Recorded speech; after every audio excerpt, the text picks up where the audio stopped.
Bullies mocked the quiet kid. Then they learned his dark secret. What would you do if the quietest person in your class was hiding a secret that could shake everyone to their core? Sometimes the ones who never speak have the loudest stories to tell. He walked through the halls with his head down, always with the same worn-out backpack, the same dirty shoes, and that blank expression, like he didn't belong in this world. To most, he was invisible. To others, the perfect target. What no one knew, not even the teachers, was that behind that silence there was a shadow.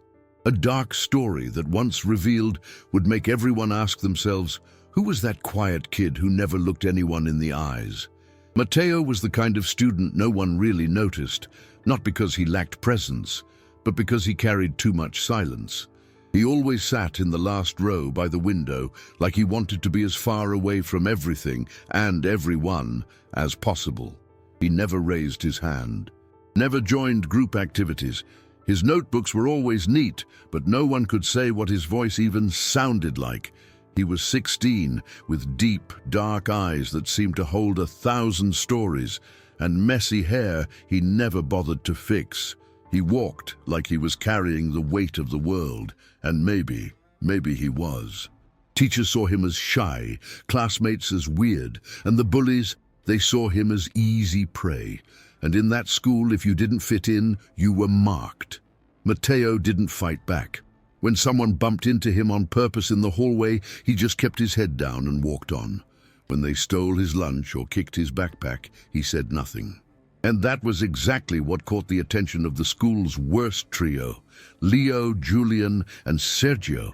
Leo was the leader, handsome, arrogant, with a cruel smile that made everyone freeze. Julian was his sidekick, always laughing loudest when others suffered. And Sergio was the muscle, big, dumb, and always ready to slam someone into a locker just to show he could. Together they ruled the school hallways, and Mateo became their favorite game. At first it was jokes, then came the cruel notes slipped into his locker. Then the hidden phone recordings, mocking how he walked, how he dressed, how he stared off into space. And Mateo never reacted. Never.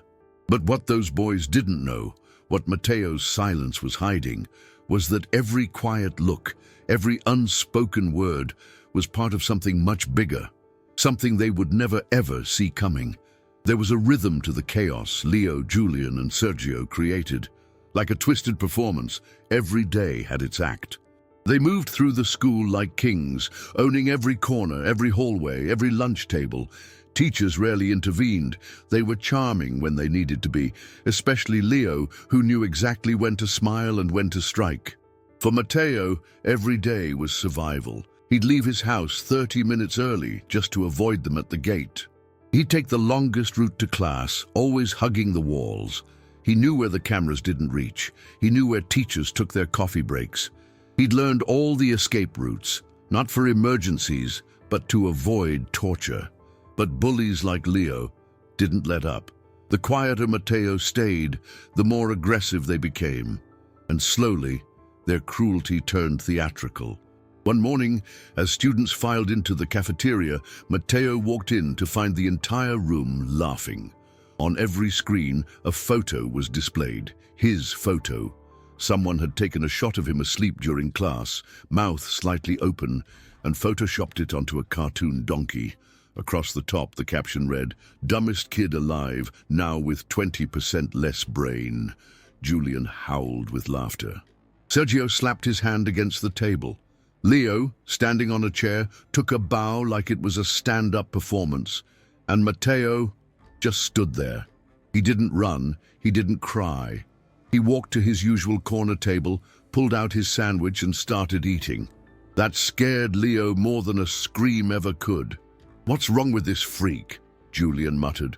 "He's not even blinking." "He's cracked," Sergio said. "He's legit mental." Leo narrowed his eyes. He didn't like puzzles he couldn't solve. And Mateo had become a puzzle wrapped in silence and shadows. But what Leo didn't know, what none of them could have imagined, was that their game was about to reach the end of its final act. And this time, Matteo wasn't going to play by their rules. It started with little things, so small they almost went unnoticed. One day, Julian came to school with a bruised lip. He said he fell on the stairs, but Sergio swore he heard something different, that Julian was jumped by someone in the alley behind the convenience store. No witnesses, no cameras, just a quick hit, clean and calculated. Then Leo's car, his prized possession, a gift from his father, was found with its tires slashed and the word "coward" spray-painted across the hood. He blamed the usual suspects from the rival school, but deep down, something didn't feel right. This wasn't a dumb prank. This was personal. Sergio, the muscle of the group, started getting anonymous texts. Photos of his locker left open, his backpack ransacked, his gym clothes cut to ribbons.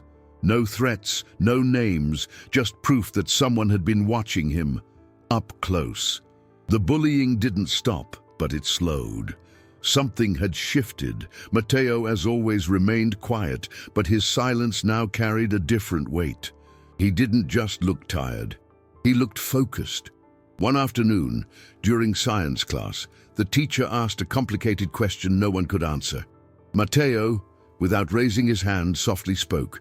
"The answer is 642. The room went silent. Not just because he spoke, but because he was right. Leo stared at him, frowning. "What did you say?" Matteo turned his head slowly and looked him straight in the eyes for the first time ever. "Were you not listening?" he said, voice calm. "I said the answer." There was no trace of fear, no stutter, just quiet certainty. Leo forced a laugh, tried to brush it off, but something in that moment unnerved him. It was like looking into the eyes of someone who'd seen things, done things, that Leo couldn't begin to understand. After that, strange rumors began circulating. A few students said they saw Matteo at the gym late at night, lifting more weight than anyone thought possible.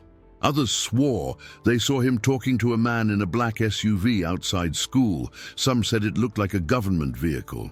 And once, during a lockdown drill, Matteo had disappeared completely for 10 minutes, only to be found later sitting calmly in the janitor's closet, reading. No one had seen him enter. No one knew how he got there. The quiet kid wasn't just quiet anymore. It was a Thursday, the kind of grey, heavy day where the sky looks like it's holding a storm just for you. Matteo walked into school like he always did, hood up, step steady, invisible to everyone but the shadows that followed him. Leo, Julian, and Sergio had been quieter lately, watching more than mocking, but something had shifted in Leo. He felt cornered, challenged, and that was something his ego couldn't handle. In his mind, Matteo had dared to look him in the eye, to speak, to exist outside the boundaries Leo had drawn for him. That wasn't just defiance, it was war. So Leo planned something special. That day during lunch, the trio dragged an extra table into the middle of the cafeteria. A spotlight, quite literally, from a stage club setup shone down. Julian grabbed the mic from the school PA system. Sergio held up a phone, camera ready. And Matteo was walking right into it. "Ladies and gentlemen," Julian announced, voice echoing, "we present to you, live and in color, the return of the mute marvel, the weirdo, the human ghost." Everyone laughed. Phones came out. Cameras rolled. Leo stood tall on the table. "Come on, Matteo. Tell us something. Anything. Sing us a song. Or maybe just cry like you usually do." Matteo froze in place, halfway to his usual seat. The cafeteria waited. The silence grew thicker. And then Leo did the one thing he never should have done. He reached into Matteo's backpack, pulled out a small, worn notebook and flipped it open. "Let's see what deep poetic darkness the freak writes about," Leo mocked. Maybe something like, "Dear Diary, today I imagined pushing Leo into traffic," but he didn't get to finish the sentence because Matteo moved fast, faster than anyone thought possible. In one breathless second, he closed the distance, grabbed the notebook from Leo's hands, and slammed it shut with a force that made everyone flinch.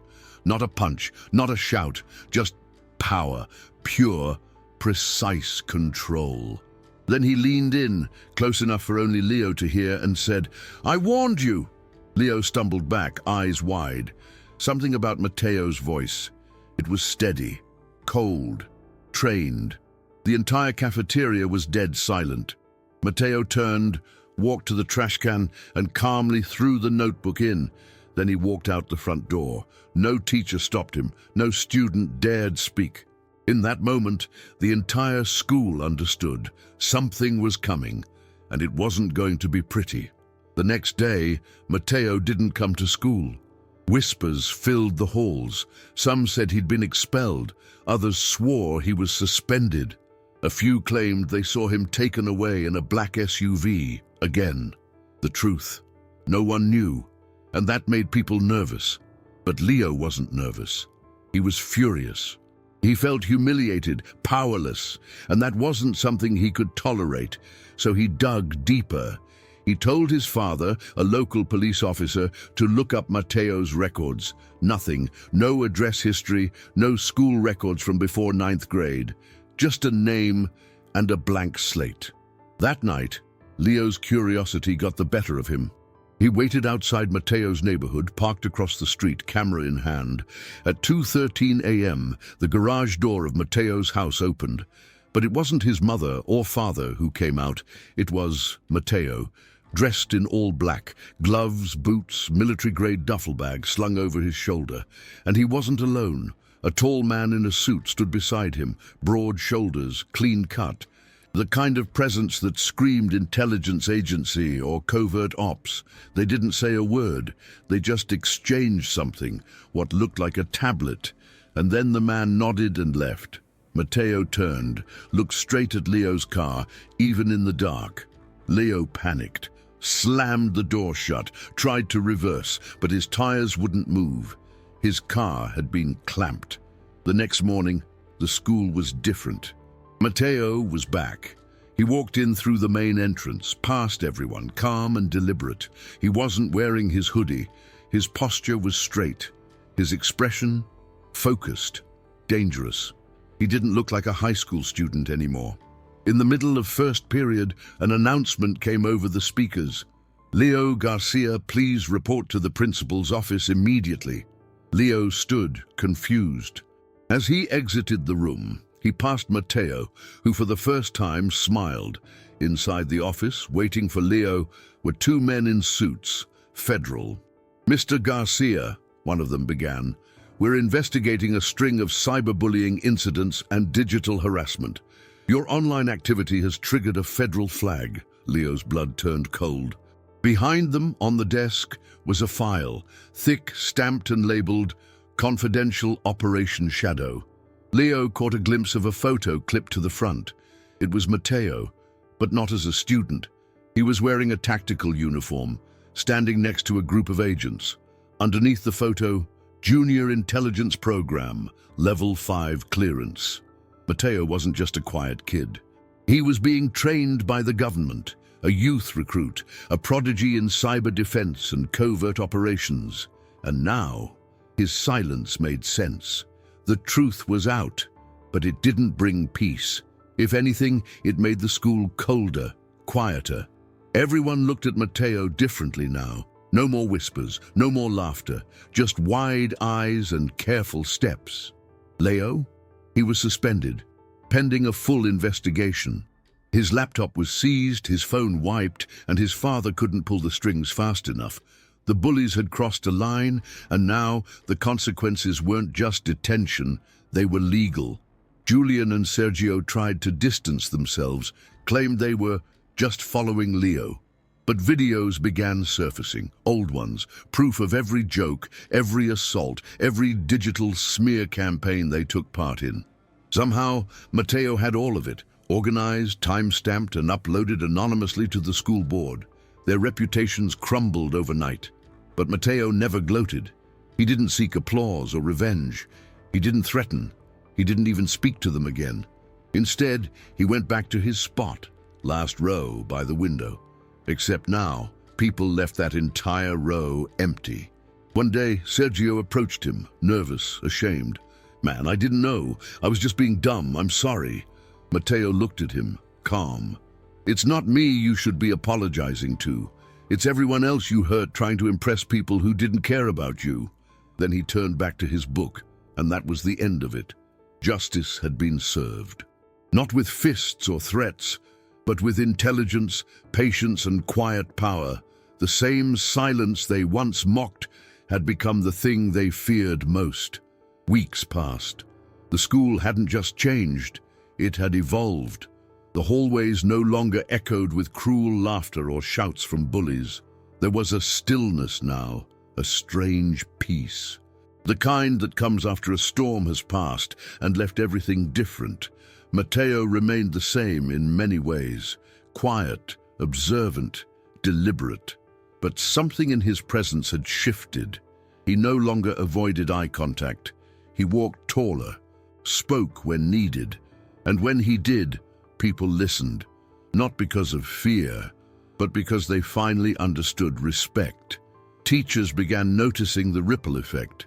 Students who were once afraid started speaking up, reporting bullying, supporting each other. The principal even implemented a new digital safety program. Guess who helped design it? Matteo, anonymously. One afternoon, a girl named Anna, who used to sit alone at lunch, approached him. "I used to be invisible too," she said nervously, "until I saw what you did." "I guess, thank you." Matteo smiled gently. "You don't have to stay invisible, not anymore." They sat together in silence after that, not awkward, but peaceful. The kind of silence that says, "I see you, and you're not alone." As for Leo, Julian, and Sergio, Leo transferred schools. His reputation shattered. Julian joined community service after being threatened with expulsion. Sergio started therapy. Word was, he finally started talking about his own trauma. Turns out he wasn't a monster, just a broken kid who found the wrong outlet. And maybe, just maybe, that's the real secret. That behind every bully, every victim, every silence, we all carry stories. Some are wounds, some are weapons, and some, like Matteo's, are both. In the end, Matteo didn't seek revenge. He didn't need it. What he wanted was balance. What he gave the world was a mirror, one that forced everyone to look at themselves and ask, what part did I play? Because sometimes the quiet ones aren't weak. Sometimes they're just waiting for the right moment to remind the world who they really are.